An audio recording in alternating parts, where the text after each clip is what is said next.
খাকুড়দায় জানানো হচ্ছে আত্মত্যাগের প্রতি স্যালুট। অপারেশন সিঁদুরের সাফল্যের প্রতি শ্রদ্ধা জানিয়ে দিলীপ ঘোষের নেতৃত্বে অনুষ্ঠিত হচ্ছে বিজেপির তিরঙ্গা যাত্রা।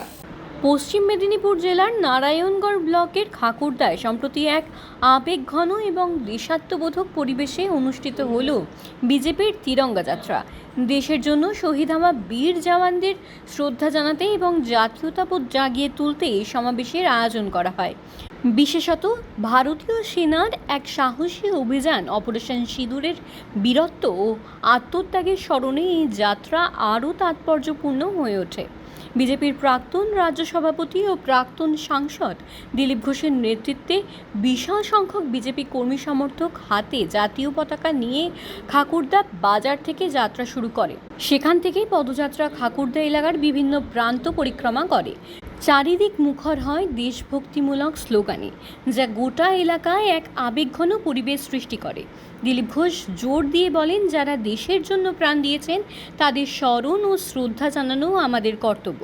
তিরঙ্গা হাতে আজ খাকুড়দা জুড়ে দেশপ্রেমে মেতে উঠছে। এই কর্মসূচি কেবল একটি রাজনৈতিক ঘটনা ছিল না, বরং দলীয় কর্মী এবং সাধারণ মানুষের মধ্যে জাতীয় ঐক্য ও দেশপ্রেমের বার্তা পৌঁছে দেওয়ার এক সফল প্রয়াস।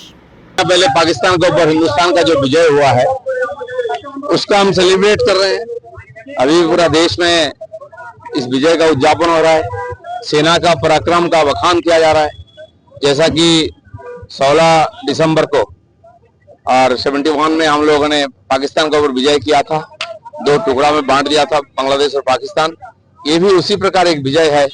दूर दूर तक याद रहेगा कि हिंदुस्तान ने पाकिस्तान को जो आक्रमण किया था उसमें खाली पाकिस्तान नहीं है, उसको उकसाने वाले लोगों का भी मुंहतोड़ जवाब दिया था। পরেও প্রায় 4 বার ভারতকে অ্যাটাক করেছে পাকিস্তান, জবাব পেয়েছে। কিন্তু এবছরের 9 এপ্রিল যে আঘাত ভারত দিয়েছে, এই আঘাত পাকিস্তান সহজে ভুলতে পারবে না। তখন পাকিস্তান 2 টুকরো হয়েছিল, এখন শোনা যাচ্ছে যে পাকিস্তান আছে সেটা 3 টুকরো হতে পারে এবং তার ভিতরে চিড় ধরেছে। পাকিস্তান যে ভারতের বিরুদ্ধে এই ষড়যন্ত্র করছে 75 বছর ধরে, তার ফলে পাকিস্তানের উন্নয়ন হয়নি। সেখানকার মানুষ খেতে পাচ্ছে না, চাকরি বাকরি নেই, জল নাই, বিদ্যুৎ নাই, রাস্তা নাই, যাতায়াত ব্যবস্থা নাই, অন্যান্য নাগরিক সুবিধাও নাই। তো সেখানকার মানুষই বিদ্রোহ করছেন। সিন্ধু প্রদেশ আলাদা হতে চাইছে, বেলুচিস্তান আলাদা হতে চাইছে। তারা অত্যাচারী পাকিস্তানের সঙ্গে থাকতে চায় না। তাই পাকিস্তান নিজের সমস্যা সমাধান করতে না পেরে ভারতের উপরে সমস্যা চাপিয়ে দেওয়ার চেষ্টা করছে, কিন্তু ভারত তার যোগ্য জবাব দিয়েছে। এবং যতবার এই ভুল করবে পাকিস্তান বা দুঃসাহস করবে, ভারতীয় সেনা তার যোগ্য জবাব দেবে।